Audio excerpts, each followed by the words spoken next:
අපි අද කතා කිරීමට බලාපොරොත්තු වෙන්නේ සමූහිත සංඛ්‍යා ව්‍යාප්තියක චතුර්ථක සොයන ආකාරය පිළිබඳව. බලන්න ගානක් ඇසුරින් මම මේක විස්තර කරන්නම්. පරීක්ෂණයකදී ළමයි ලබාගත් ලකුණු පිළිබඳ සමූහිත සංඛ්‍යා ව්‍යාප්තියක් තමයි මේ වගුවමගින් නිරූපණය කරලා තියෙන්නේ. එතකොට ලකුණු සහ ළමයි ගණන තමයි අදාළ තීරු දෙකේ තියෙන්නේ. එතකොට බිංදුව 20 අතර ළමයි 15 දෙනෙක්, ඒ වගේම 20යි 40 අතර ළමයි 30 දෙනෙක්, ඒ වගේම 40 60 අතර ළමයි 40 දෙනෙක්, 60 80 අතර ළමයි 25 දෙනෙක්, 80 සහ 100 අතර ළමයි 10 දෙනෙක් ආකාරයට මුළු ළමයි ගාන ළමයි 120ක් ඉන්නවා.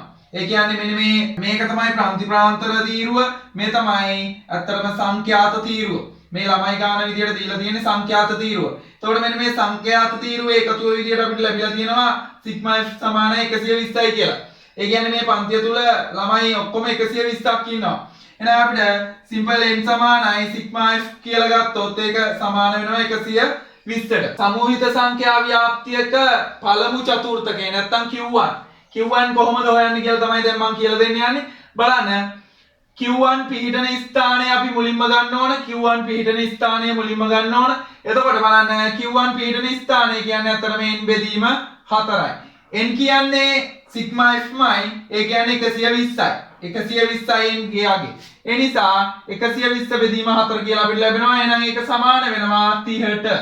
120 බෙදීම 4 සමාන වෙනවා 30ට. ඉතින් බලන්න මෙන්න මේ 30 කියන ඒ කියන්නේ 30 වෙනි ළමයා මොන පන්තිය තුලද ඉන්නේ කියන එක අපි හොයා ගන්න ඕන. ඇත්තටම Q1 පිහිටන ස්ථානය කියලා කිව්වම දැන් අපිට ලැබිලා තියෙන්නේ 30. එහෙනම් 30 වන ළමයා ඉන්නේ මොන පන්තිය තුලද කියලා අපි හොයා ගන්න ඕන. බලන්න මෙතන ළමයි 15ක් ඉන්නවා. එහෙනම් මෙතන ඉන්න 15ට මෙන්න මේ 30 එකතු වුණොත් ළමයි ගණන 45 දක්වා ඉහළ යනවා. එතකොට එහෙනම් ඇත්තටම 30 වන ළමයා ඉන්නේ මෙන්න මේ පන්තිය තුල. 20 කියන පන්තිය තුල තමයි 30 වන ළමයා ඉන්නේ. මොකද මෙතෙන්ට එනකන් ළමයි 15යි ඉන්නේ. 15න් පස්සේ තව 15ක් ගියාම තමයි 30 වෙනි ළමයා ලැබෙන්නේ. ඒ නිසා මෙන්න මේ 20 40 කියන පන්තිය තුල තමයි 30 වන ළමයා ඉන්නේ. එහෙනම් බලන්න අපිට දැන් 30 වන ළමයා ඉන්නේ 20 40 පන්තිය තුල නිසා අපිට ලියන්න පුළුවන්. එම නිසා Q1 පිහිටන පන්තිය 20 40 කියලා ලියා ගන්න පුළුවන්. එතකොට බලන්න මෙන්න මේ ආකාරයට අපි අනිවාර්යයෙන්ම චතුර්ථක සෙවීම කරන්නේ වඩා අඩු සමුච්චිත සංඛ්‍යාත බහුවස්ත්‍රය පාවිච්චි කරලා. වඩා අඩු සමුච්චිත සංඛ්‍යාත බහුවස්ත්‍රය පාවිච්චි කරලා තමයි චතුර්ථක සෙවීම කරන්නේ. එතකොට බලන්න ඒකේ මම කොටසක් පමණයි අපිට ගැලපෙන ආකාරයට අඳගන්නේ. ඉතින් බලන්න මම මෙන්න මේ AD කියලා මෙන්න මේ ලකුණු කරලා තියෙන මෙන්න මේ රේඛා කොටස නිර්මාණය කරගත්තායින් පස්සේ අදාළ පන්තියේ බලන්න පහළ මායිම වෙන්නේ 20යි. ඒ නිසා තමයි මම මෙතෙන්ට 20 කියලා දාගෙන තියෙන්නේ. ඒ වගේම අදාළ පන්තියේ ඉහළ මායිම වෙන්නේ 40. එහෙනම් ඉහළ මායිම තමයි මම මෙතෙන්ට දාගෙන තියෙන්නේ 40. ඉතින් බලන්න පහළ මායිම 20යි ඉහළ මායිම 40යි. ඊට පස්සේ බලන්න මෙන්න මේ 20ට මෙන්න මේ ලකුණු 20 කියන එකට වඩා අඩු ළමයි කීයක් ඉන්නවද කියලා තමයි මම මෙතෙන්ට දාගන්නේ. ලකුණු 20 කියන එකට වඩා අඩු ළමයි කීයක් ඉන්නවද කියලා තමයි මම මෙතෙන්ට දාගන්නේ. මොකද හේතුව වඩා අඩු සමුච්චිත සංඛ්‍යාත බහුවස්ත්‍රයේදී මේ xi තීරුව ඒ වගේ මේ c.f තීරුව නැත්නම් සමුච්චිත සංඛ්‍යාත තීරුව. එතකොට වඩා අඩු සමුච්චිත සංඛ්‍යාතය තමයි දාන්න ඕන මේකට. ඒ නිසා 20ට අඩු ළමයි කීයක් ඉන්නවද කියලා මම බලනවා. බලන්න මෙතනින් පහළට ළමයින්ගේ සියලුම ළමයින්ගේ ලකුණු ගාන 20ට වඩා වැඩි. හැබැයි මෙතනින් උඩ ඉන්න මෙන්න මේ ළමයි 15 දෙනාගේ ලකුණු ගාන 20ට වඩා අඩුයි. එහෙනම් බලන්න මේ 15 දෙනා ගත්තයින් පස්සේ ලකුණු ගාන 20ට වඩා අඩුයි. ඒ නිසා 20ට වඩා අඩු ළමයි ගාන 15යි කියලා අපිට මෙතෙන්ට දාගන්න පුළුවන්. මෙන්න මෙතන අගේ පමණයි මෙතෙන්ට අපි දාගන්නේ. ඒ වගේම බලන්න මෙන්න මේ 40ට අදාළව මම මෙතෙන්ට දාගන්නේ ලකුණු 40ට වඩා අඩු ළමයි කීයක් ඉන්නවද කියලා බලනවා. ලකුණු 40ට වඩා අඩු ළමයි කීයක් ඉන්නවද කියලා බලනවා. එතකොට බලන්න 15 සහ මෙන්න මේ 30 කියන එකතුව තමයි අපිට ලැබෙන්නේ. එතකොට 15 ධන 30 කියන්නේ ඇත්තටම 45යි. ඒ නිසා මම මෙතෙන්ට 45යි කියලා දාගත්තා. එහෙනම් 40ට වඩා ලකුණු අඩු ළමයි 45ක් ඉන්නවා. එහෙනම් මෙතන 45 අපිට දාගන්න පුළුවන්. අදාළ Q1 පිහිටන ස්ථානය වෙන්නේ නැත්නම් අදාළ Q1 කියන්නේ ඇත්තටම 30 වන ළමයා. ඒ නිසා මම මෙතෙන්ට 30 කියලා දාගත්තා, මෙතෙන්ට 30 කියලා දාගත්තා. අන්නේ 30 කියන එකට අදාළව මෙන්න මේ xi අක්ෂය මත අගය තමයි ඇත්තටම Q1 කියන්නේ. මේ 30 කියන එකට අදාළව xi අක්ෂය මත අගය තමයි Q1 කියන්නේ.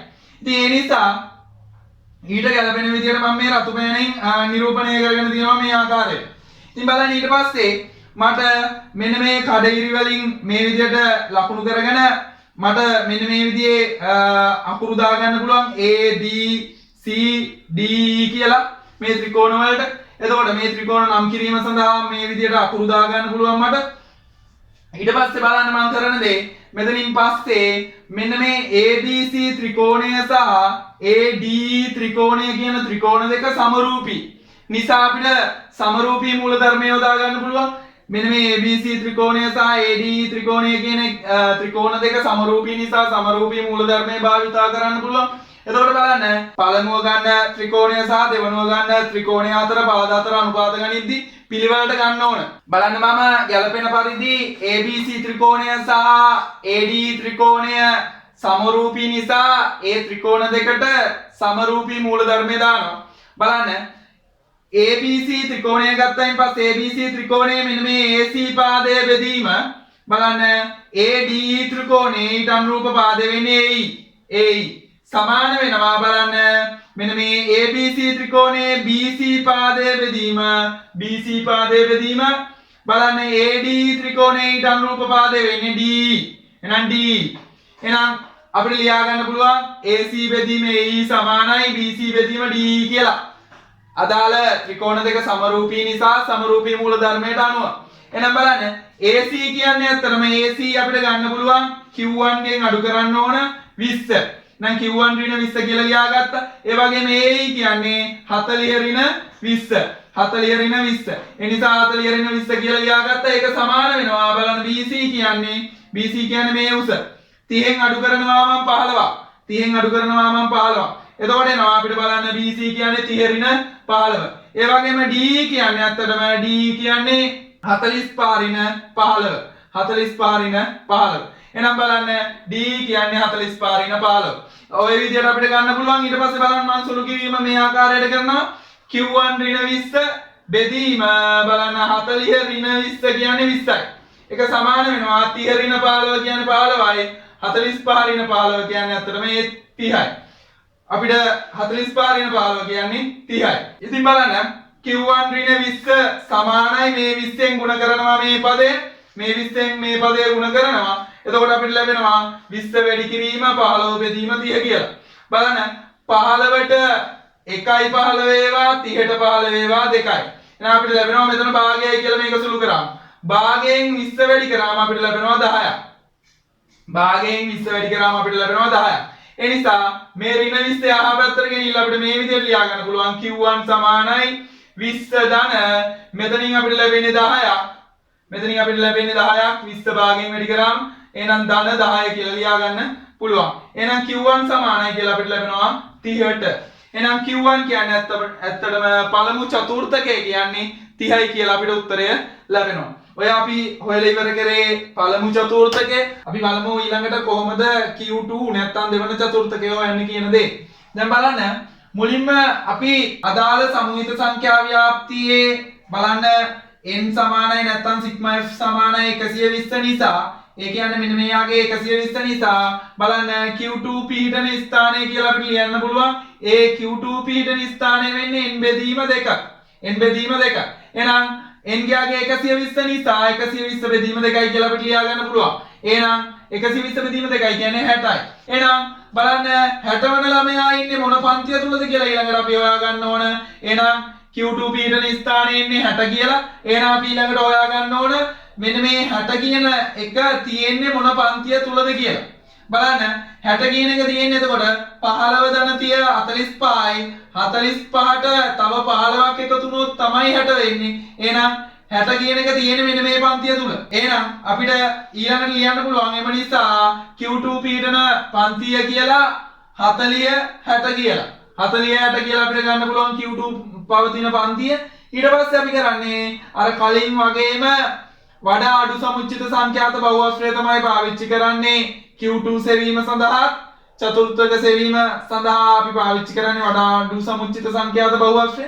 ඉතින් බලන්න ඒකේ එක් කොටසක් පමණයි අපි පාවිච්චි කරන්නේ. ඉතින් බලන්න මේකට අදාළව අපි මෙන්න මේ පන්තිය පාවිච්චි කරමු. එහෙනම් බලන්න මේ xi අක්ෂය මේ c.f අක්ෂය කියන්නේ සමුච්චිත සංඛ්‍යාත අක්ෂය. එතකොට බලන්න මේ මන් රේඛාවක් මේ විදිහට නිර්මාණය කරගත්තා. ඊට අදාළව මෙතන මෙන්න මෙතන පහළ මායිම තියෙන්නේ 40යි. මෙතන පහළ මායිම 40යි. ඒ වගේම ඉහළ මායිම තියෙන්නේ 60යි. ඉහළ මායිම තියෙන්නේ 60යි.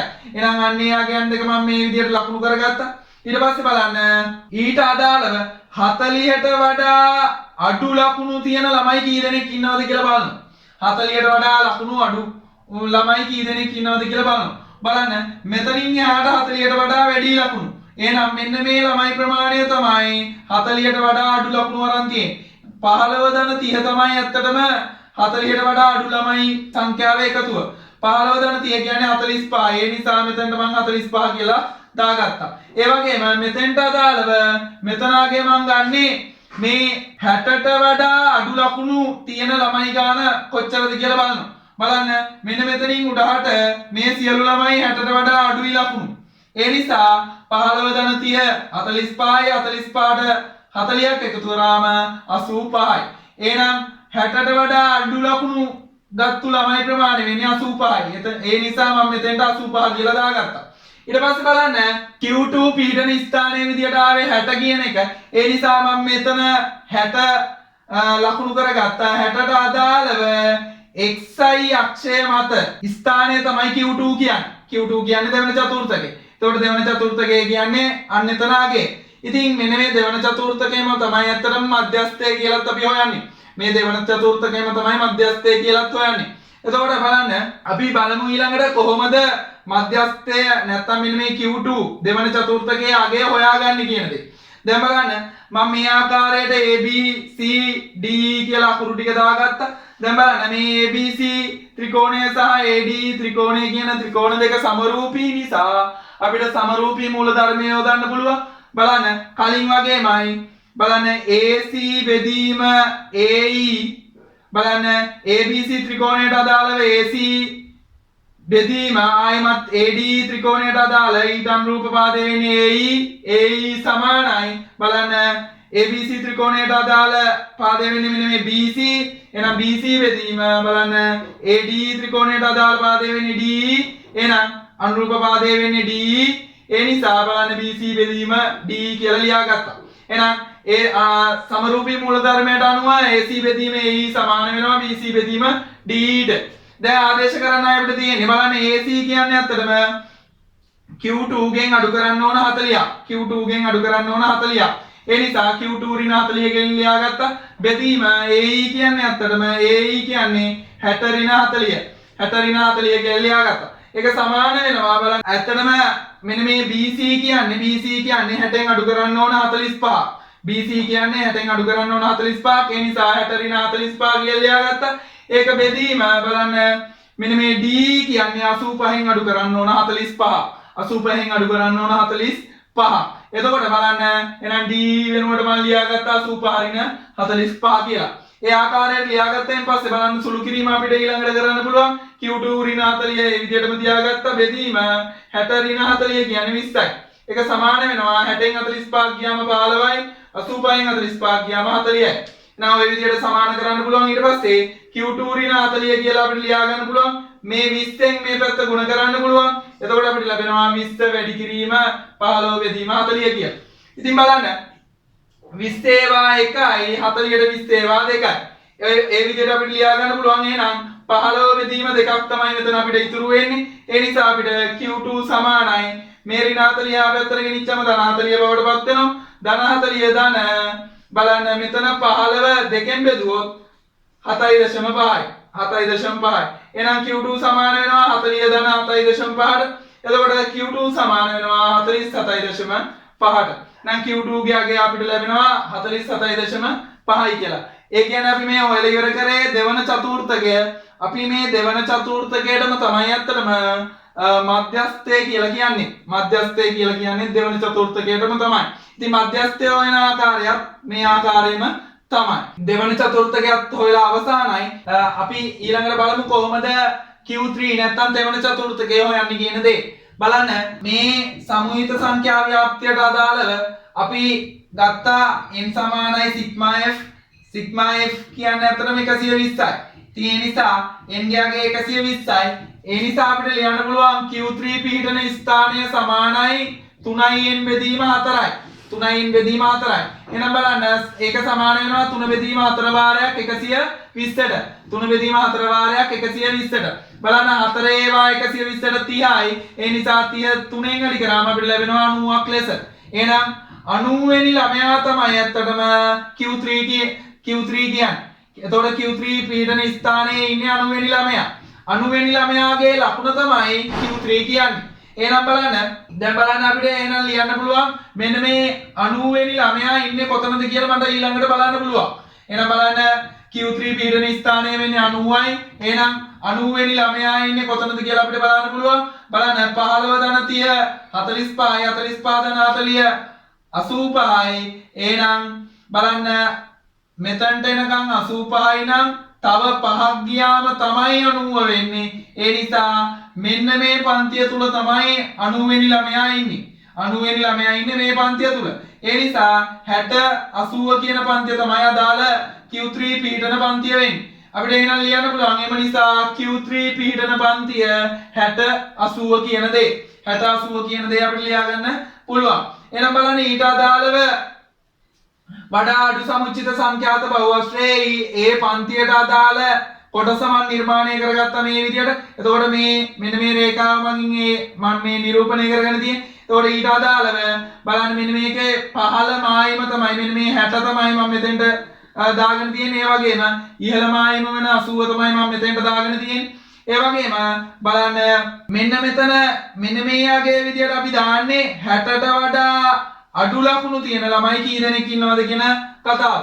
එතකොට බලන්න 60ට වඩා අඩු ලකුණු ඉන්න ළමයි තමයි මෙන්න මේ තීරු තුනෙන් තියෙන්නේ. බලන්න මෙන්න මේ ඉන්නේ 60ට වඩා අඩු ලකුණු තියෙන ළමයි. ඒ කියන්නේ මෙතන 15 ධන 30 45යි 45ට 40ක් එකතු කරාම 85යි. එහෙනම් 85 දෙනෙක් ඉන්නවා 60ට වඩා අඩු ලකුණු තියෙන. එහෙනම් මම මෙතෙන්ට දාගත්තා 85යි කියලා.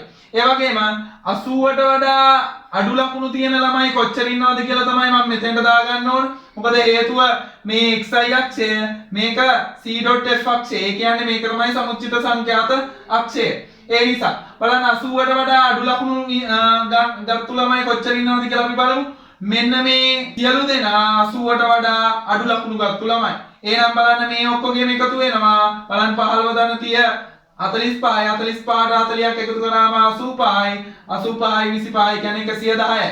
එහෙනම් 80ට වඩා අඩු ලකුණු ගත්තු ළමයි 110ක් ඉන්නවා. 110ක් ඉන්නවා. ඉතින් ඊට පස්සේ බලන්න අපි කරන දේ දැන් මම හොයාගත්ත Q3 පීඩන ස්ථානය වෙන්නේ 90. ඒ නිසා මම මේ අතරමැද 90 පීඩන ස්ථානය ලකුණු කරගත්තා. 90 පීඩන ස්ථානය ලකුණු කරගත්තා. ඊට අනුරූපව xi අක්ෂය මත අගය තමයි ඇත්තටම Q3 කියන්නේ. ඒ නිසා ඒක මම Q3 ලෙස මේ විදිහට සලකුණු කරගත්තා.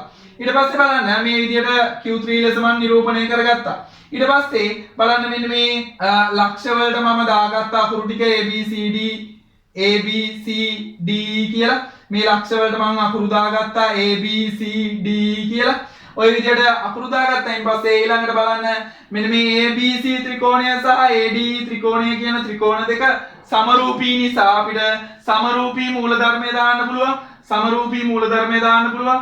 ඒ නිසා බලන්න මම ලියාගත්ත මේ විදිහට ABC ත්‍රිකෝණයේ AC පාදය බෙදීම බලන්න ඊට අනුරූප AD ත්‍රිකෝණයේ පාදය වෙන්නේ AE. ඒ නිසා බෙදීම AE සමාන වෙනවා. බලන්න ABC ත්‍රිකෝණයේ BC පාදය බෙදීම BC පාදය බෙදීම ඊට අනුරූප AD ත්‍රිකෝණයේ පාදය වෙන්නේ DE. ඒ නිසා බෙදීම D කියලා ලියාගත්තා. දැන් බලන්න ඇත්තටම එන අපිට ලැබෙනවා AC බෙදීම AE සමානයි BC බෙදීම DE කියලා. ඊට පස්සේ බලන්න AC කියන්නේ ඇත්තටම AC කියන්නේ Q3 ගෙන් අඩු කරන්න ඕන 60. Q3 ඍණ 60. බෙදීම බලන්න AE කියන්නේ 80 ඍණ 60. 80 ඍණ 60 කියලා අපිට ලියා ගන්න පුළුවන්. ඒක සමාන වෙනවා බලන්න BC කියන්නේ ඇත්තටම 90 ඍණ 85. 90 ඍණ 85. 90 ඍණ 85 කියලා ලියාගත්ත බෙදීම D කියන්නේ ඇත්තටම D කියන්නේ 110 ඍණ 85. 110 ඍණ 85. එහෙනම් බලන්න 110 ඍණ 85 කියලා ලියාගත්ත D වෙනකොට දැන් මෙතනින් පස්සේ සුළු කිරීමයි අපිට කරන්න තියෙන්නේ. Q3 ඍණ 60 ඒ විදිහටම ලියා ගන්නවා.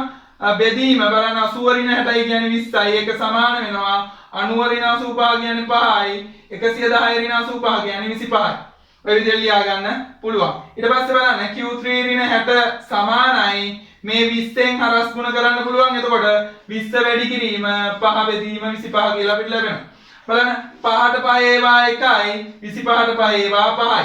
එහෙනම් බලන්න මේ 20 මේ 5ත් එක්ක සුළු වුණාම 20 5න් බෙදුනම 4යි කියලා අපිට ලැබෙනවා. එහෙනම් අපිට ලැබෙනවා Q3 සමානයි කියලා. බලන්න මේ ඍණ 60 යා පැත්තට ගෙනිච්චම ධන 60 බවට පත් වෙනවා. ධන බලන්න මේ 4 ලැබිලා තියෙන්නේ මේ 20 5න් බෙදුනම අපිට ලැබෙනවා 4යි කියලා. එහෙනම් අපිට අවසාන වශයෙන් Q3 සමානයි කියලා ලැබෙනවා 60 ධන 4 කියන්නේ ඇත්තටම 64යි කියලා. අපි මේ හදලා ඉවර කරේ Q3 ගේ උත්තරේ තමයි අරගෙන ඉවර කරේ. ඒ කියන්නේ මේ ආකාරයට තමයි අපි තුන්වන චතුර්ථකය හොයාගන්නේ. එහෙනම් තුන්වන චතුර්ථකය නැත්තම් Q3 ගේ අගය තමයි 64යි කියලා අපිට ලැබිලා තියෙන්නේ. ඇත්තටම මේ ගානේදී මම බලාපොරොත්තු වුණේ සමූහිත සංඛ්‍යා ව්‍යාප්තියක කොහොමද චතුර්ථක හොයන්නේ කියන දේ කියලා දෙන්න තමයි බලාපොරොත්තු වුණේ. ඉතින් මේ ගාන තුල තව දෙයක් චුට්ටක් පැහැදිලි කරන්න ඕන. මේ අපිට මෙන්න මේ ලකුණු දීලා තියෙන්නේ මේ පන්ති ප්‍රාන්තර තුල ඇත්තටම මෙන්න මේ අගයන් සමාන වන පරිදි මේ අගයන් සමාන වන පරිදි ඒ නිසා අපිට ප්‍රශ්නයක් වුණේ අමුතුවෙන් වගුවක් දා ගන්න ඕනුන් නැහැ. ගාන තුල දීලා තියෙන වගුවම පාවිච්චි කරලා අපිට ගන්න පුළුවන් වුණා. නමුත් මේ අගයන් වෙනස් නම් ඇත්තටම අපි සත්‍ය පන්ති සීමා නැත්තම් පන්ති මායිම් ඇසුරෙන් වෙනම වගුවක් දා ගන්නවා. දැන් මේක තුල නම් ඇත්තටම පන්ති සීමා සහ පන්ති මායිම් කියන ඒවා සමානයි. ඇත්තටම මායිම් කියන ඒවා සහ පන්ති සීමා සමානයි මේ ගාන තුල. නමුත් එහෙම අසමාන අවස්ථාවක කොහොමද වගුව නිර්මාණය කරලා චතුර්ථක සොයන්නේ කියන දේ මම ඉදිරියේදී කියලා දෙන්න බලාපොරොත්තු වෙනවා. ඉතින් මේ වගේ මින් ඉදිරියටත් මම ගැටලු සාකච්ඡා කරනවා මගේ YouTube channel එක හරහා. ඔයාලා අනිවාර්යෙන් subscribe කරලා තියාගන්න. මගේ YouTube channel එක තමයි Smart Maths. ඒ වගේම මම වීඩියෝ එකක් දාපු ගමන් notification එකක් ගන්න ඕන නම් අනිවාර්යෙන් bell icon එක press කරන්නත් අමතක කරන්න එපා.